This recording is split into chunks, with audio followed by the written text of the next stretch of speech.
O Senhor esteja convosco. Ele está no meio de nós.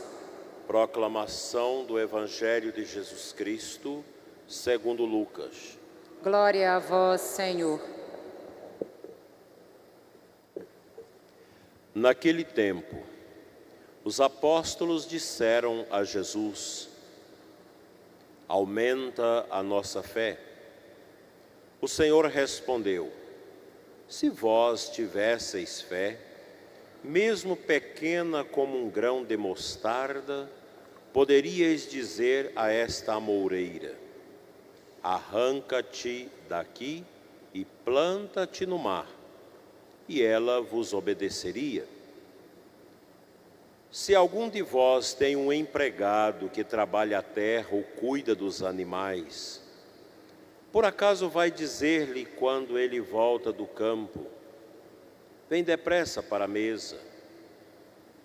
Pelo contrário, não vai dizer ao empregado: prepara-me o jantar, cinge-te e serve-me, enquanto eu como e bebo. Depois disso tu poderás comer e beber? Será que vai agradecer ao empregado porque fez o que lhe havia mandado? Assim também vós, quando tiverdes feito tudo o que vos mandaram, dizei: somos servos inúteis, fizemos o que devíamos fazer. Palavra da salvação. Glória a vós, Senhor.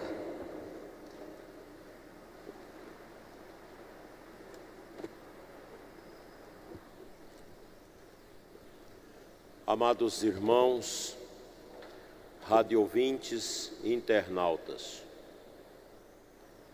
creio que todos nós aqui já tivemos, em algum momento da nossa vida, uma crise de fé, em que você colocou em dúvida, em xeque, se Deus realmente nos ama e nos preocupa conosco. Diante do sofrimento, de uma grave provação, de um tormento na nossa vida, isso é muito comum, você perguntar: onde está Deus? O Papa Bento XVI, quando visitou Auschwitz, aquele grande museu daquele triste lugar de sofrimento da Segunda Guerra, um campo de concentração, o mais terrível.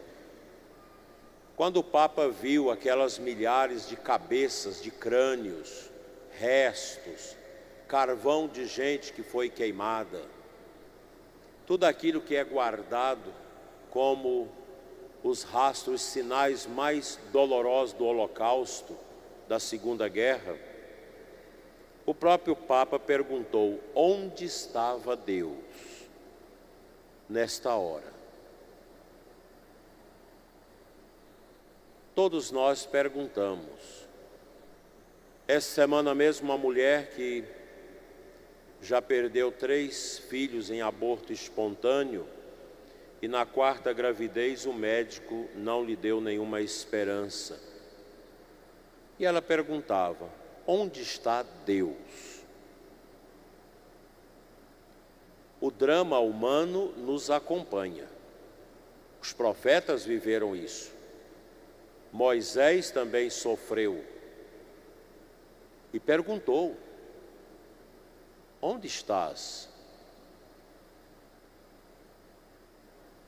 Deus não dá o tormento, mas Deus permite.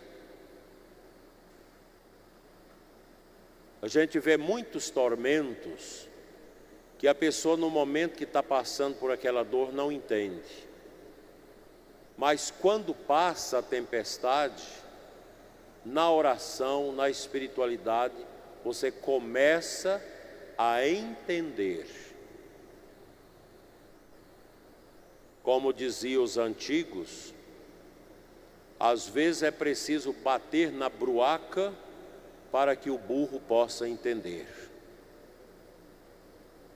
Muitas vezes o sofrimento é um toque na nossa vida para a gente rezar mais, para a gente confiar mais.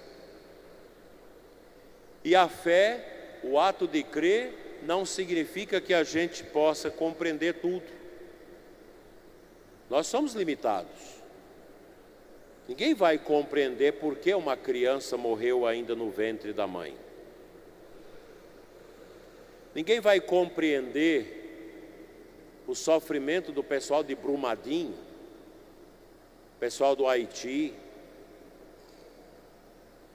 o sofrimento e a fome na África,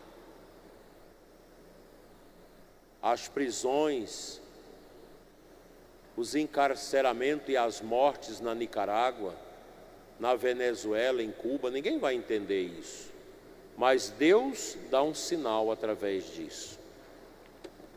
O profeta que falava em nome de Deus, nem mesmo ele compreendia totalmente o agir do Senhor, e se angustiava, e perguntava, e chorava: Senhor, por que ages assim?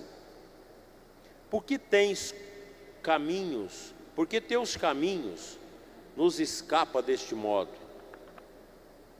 A verdade, meus irmãos, é que a fé não é uma realidade quieta e pacífica. O próprio Jesus, nosso Senhor, nos adverte que somente os violentos conquistarão o reino dos céus. E aqui nosso Senhor não está falando da violência física, mas desta força tremenda da fé que nos leva a compreender e a lutar, a combater com toda a força contra a descrença, contra o desânimo. Se a gente pudesse olhar a vida de cada um de nós aqui, nós temos pessoas aqui na igreja que estão desanimadas, está com depressão, perdeu dinheiro nos negócios, acha que não dá conta mais de recuperar, perdeu a saúde. Outros que estão entrando na velhice não aceitam a velhice. A nossa vida é uma luta, uma teimosia. O cristão é teimoso, não desanima, está sofrendo, mas está rezando, está na angústia, mas está adorando, está sendo trucidado, mas o rosário na mão, porque é assim que nós devemos enfrentar as desgraças que aparecem na nossa vida. E a fé é uma realidade, meus irmãos, que não traz elixir para o nosso coração. Às vezes crer dói, a fé às vezes sangra dentro de nós, sangra na dor de tantas perguntas sem resposta, sangra pelo sofrimento do inocente, pela vitória dos maus, pelo mal presente em tantas dimensões da nossa vida. E diante desses tormentos, parece que Deus está calado. Você ora,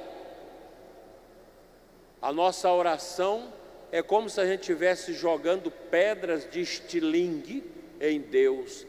As pedras vão e voltam e caem nos nossos pés, não chegam até Deus. Um filósofo ateu do século passado chegou a dizer, escandalizado com o sofrimento do mundo: se Deus existe, o mundo é sua reserva de caça, como se Deus fosse um caçador que vivesse matando as pessoas. O sofredor Jó, do Antigo Testamento, usou também palavras bem parecidas. Também hoje minha queixa é uma revolta, meu Deus, porque sua mão agrava meus gemidos. Ele cobriu meu rosto com a escuridão. Jó chegou ao momento de uma grande angústia, mas ele teve o amparo da graça. E qual foi o resultado? Passada toda a tormenta, ele entendeu o sofrimento e Deus o agraciou com realidades mais abençoadas, mais profundas do que as que ele tinha. Clamo por ti e não me respondes. Insisto e tu não importas comigo. Tu te tornaste o meu carrasco, disse Jó, e me atacam com teu braço musculoso. São as perguntas de um homem em dor. Durante a Covid nós tivemos muitas pessoas sofridas. Pessoas que perderam num mês 12 pessoas na família. O que você vai dizer? Não tem outra resposta a não ser a cruz. E eu digo para vocês, eu estou preparado para enfrentar o que vier na minha vida. Eu já passei dessa fase de questionar Deus. O que tiver que acontecer, a gente acolhe. Acho que a gente tem que ter essa liberdade interior. Se você não chega nisso, precisa chegar nisso.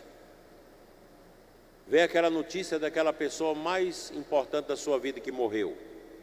Paciência. Você chega no médico, o médico diz: você tem 6 meses de vida. Você não vai desesperar por causa disso? Não vai ficar interrogando Deus? Pergunta o que Deus quer.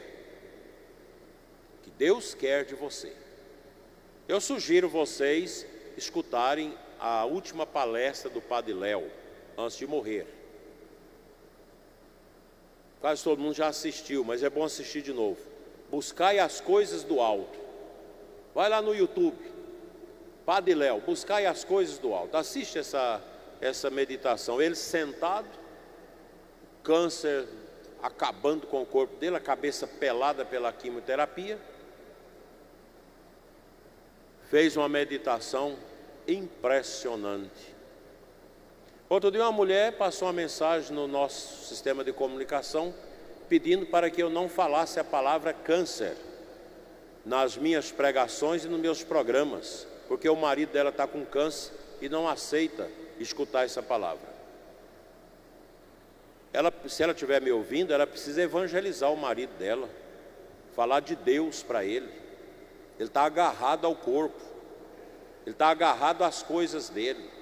Ele ainda não fez o caminho do despojamento da vida para com Deus. A fé dele está nanica, está pequena essa fé.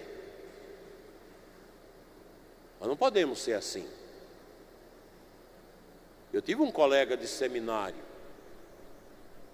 colega que eu gostei muito,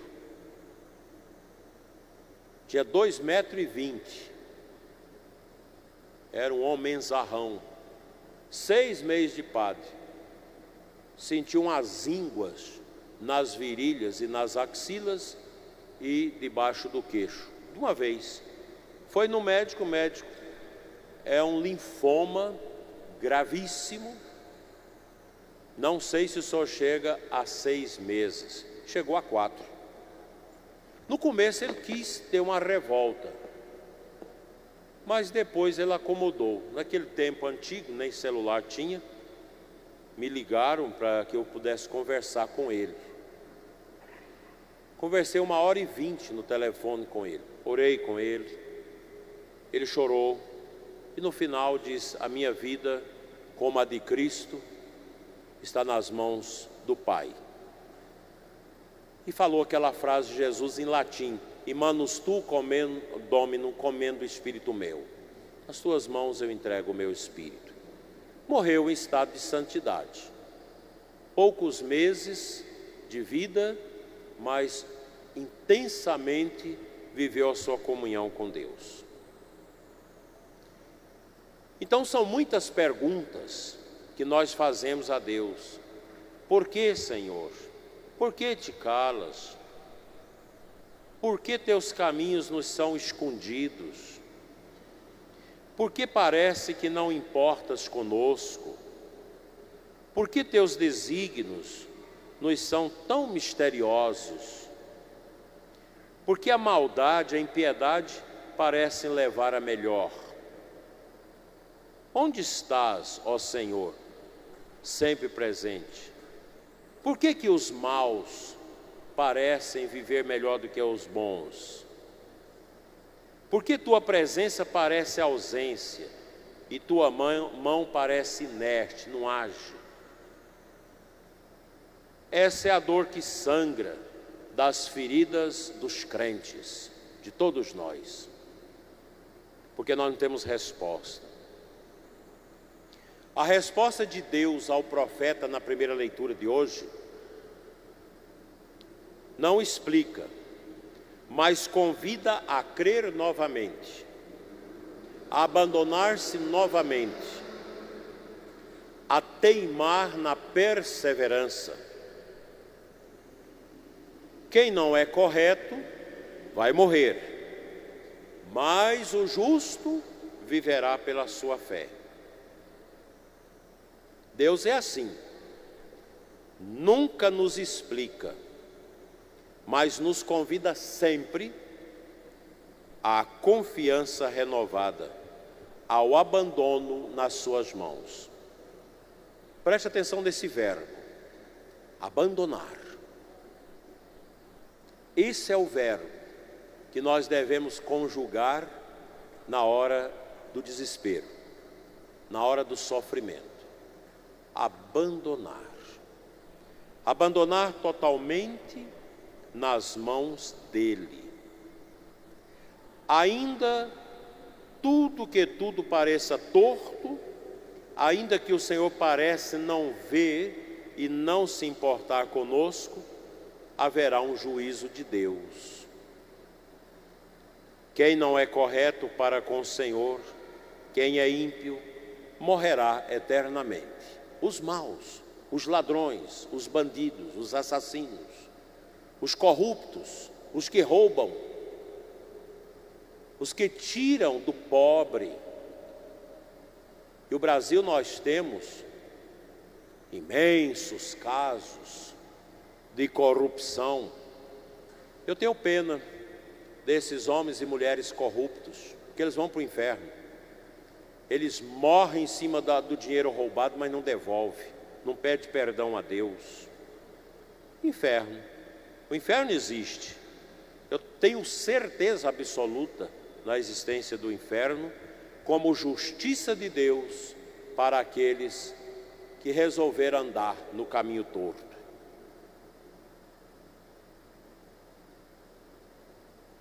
Quem agora chora pelo reino do Senhor, quem é correto, quem se manterá na piedade, na oração e na esperança, quem não desvia o seu olhar e o seu coração das mãos de Deus, esse viverá. Esse encontrará a salvação que vem de Deus. Mais vale o pouco com Deus do que o muito sem Ele.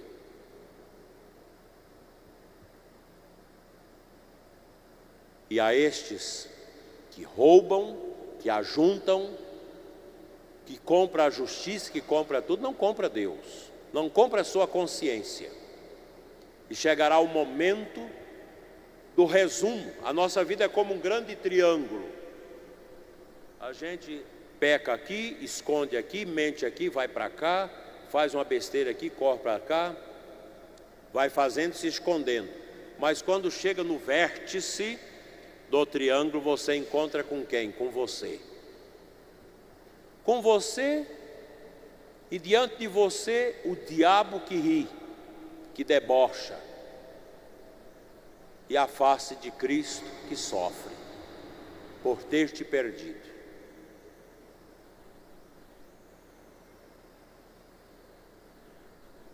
O Senhor triunfará com os justos, não se iludam disso. O justo vive da sua fé.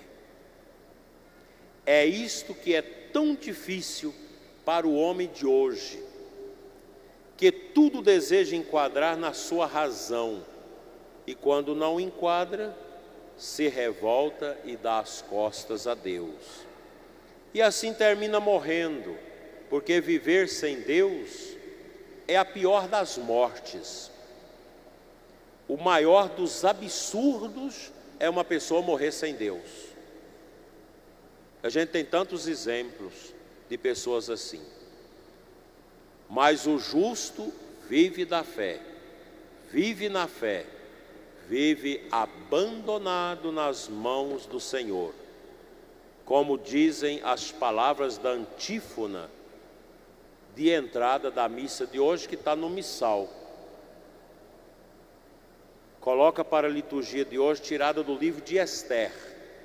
Durante a semana eu vou fazer um programa sobre esse versículo. Senhor, tudo está em vosso poder, e ninguém pode resistir à vossa vontade. Vós fizestes todas as coisas, o céu, a terra e tudo que nele contém. Sois o Deus do universo. Deus não massacra ninguém. Quando nós temos fé nele, a liberdade cresça em nós. Eu termino dizendo, nunca esqueçamos, Deus não nos explica seu modo de agir. Se o compreendêssemos, compreenderíamos o próprio Deus. E aí, já não seria o Deus verdadeiro, mas apenas um ídolo. Nós só vamos compreender Deus na eternidade, quando nós voltarmos para Ele. Do contrário, Deus vai ser sempre o totalmente outro, como dizia o teólogo protestante Calbart. O totalmente outro. A minha fé nele vai me trazendo coisas, amores dele, mas nunca o traz totalmente. Se Deus se deixasse explicar completamente a nós e a ciência, não seria Deus.